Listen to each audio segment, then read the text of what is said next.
Sasol released interim results, helped by a weaker rand, up 26%. We spoke to the company's chief executive, David Constable, and Google asked him what the drastic change in the numbers would have been had the rand not weakened so sharply against the US dollar. The weaker rand obviously helps Sasol because of our products sold offshore, and then obviously our financials are all reported back in rand. So the dollar-based and euro-based products certainly help us out dramatically as we export and sell from our other businesses offshore. But at the same time, the weaker rand also affects our costs. And I think our CFO quoted today 4.9% of our cost increases in the first half of FY14 were due to a weaker rand. So it is a balancing act, and we really try to optimize the impact of macroeconomics, obviously the rand, and then focus in on maximizing what we can control, the volumes, the increased margins, and cost containment, which is a big focus area at Sasol right now. Mm-hmm. You mentioned cost containment, and your cash flows is also enhanced quite well, up by 50%. Will you be using this perhaps for future acquisitive growth? The cash generated from operations was up 50% to 28.1 billion rand. So we're in a deleveraged position right now on the balance sheet, but we do have growth plans obviously coming in the middle half of the decade, which we need to fund. And we also have a progressive dividend policy, which we need to fund. So when you balance it all out, we are returning cash to our shareholders, but at the same time, we have a great growth story that they can latch on to as well. And with 70% of our shareholders based here in South Africa, they can participate and reap the benefits of our growth aspirations outside the country as well. I want us to explore that dividend story. It's up at a record of 8 rand a piece right now. Is that sustainable going forward?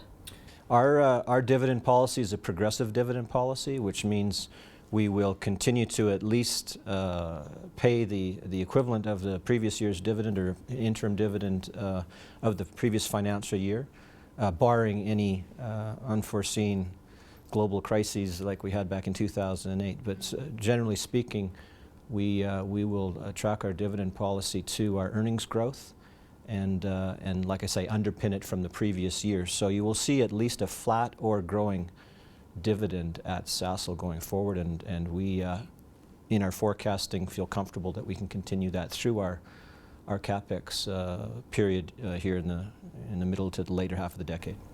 I'd like you to walk us through the opportunities presented in the US, in particular in Louisiana with the ethane cracker business. What kind of a substantial change can this bring to your business? It is really we've had some game changers, but this is right now, if you look at it, our cost containment program and our ethane cracker in the US are the two pillars, if you will, that really we need to focus on. And the ethane cracker is a 1.55 million ton per year facility, so it's a large world scale facility with 7 derivative units in behind it. So we're taking that low cost ethane feedstock in the US, and which is obviously what we play at. That's our value proposition, is to monetize low cost feedstocks and turn them into higher value products. So you take the ethane, crack it into ethylene, and then turn it into high value derivative products. So we don't have too much merchant ethylene going into the market.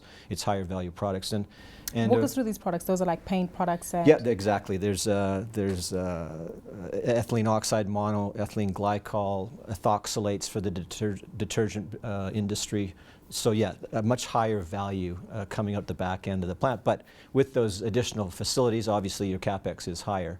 Right now we're in the $5 to $7 billion US range for the entire complex, the cracker and the derivative units, and driving a strong rate of return as well. So we're confident that the final investment decision will take place this calendar year on the cracker, and we'll have it basically starting up late calendar year 17, beneficial operation probably early 2018. Now, this operation has been met with a lot of skepticism from the market. How do you respond to that? No, I think to clarify, I think the market loves the cracker because of like I said earlier, the low-cost ethane feedstock.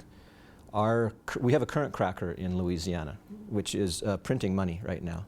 So really, you can think of it, and we'll be putting this new cracker on the same site. So it's more of an expansion, if you will, And we're already in those markets, those derivative plant markets. We're already making those products now. So we're expanding and taking more product into the same markets we're playing in.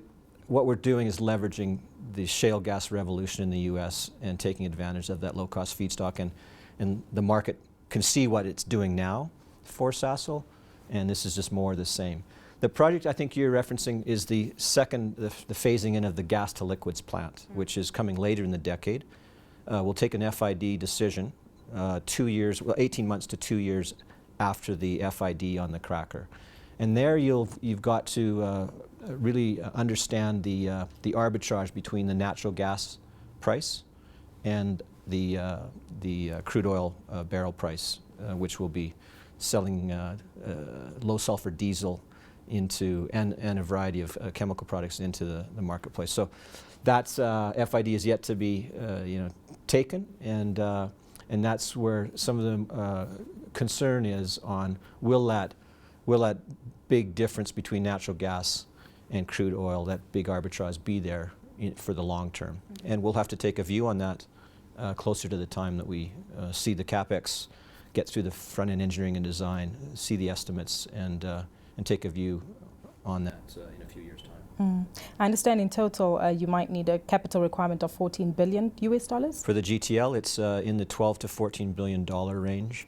We're looking at some opportunities to reduce the capex by having some of our suppliers actually build some of the units on their, if you will, their side of the fence, and take oxygen and other industrial gases over the fence, or co-generated power from the utility, and that will reduce that capex somewhat, quite a bit actually. So that's, again, we're just starting front-end engineering and design, and those decisions are yet to be made, but those are some of the things we're looking at to keep the capex down.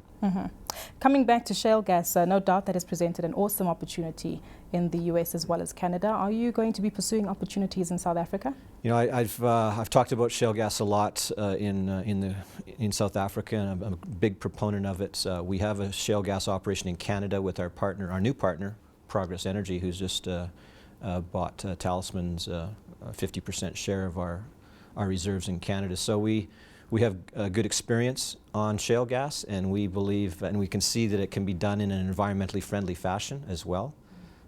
So we want to bring that experience to South Africa, and yes, we would really like to participate and monetize that gas in South Africa and create jobs here in the country, and not LNG it, liquefy it, and send it offshore for others to monetize elsewhere, which does not create a lot of jobs. So we really think that gas to liquids, GTL plants, or gas to chemicals, or gas to power plants, which of course we are in dire need of more power in the country.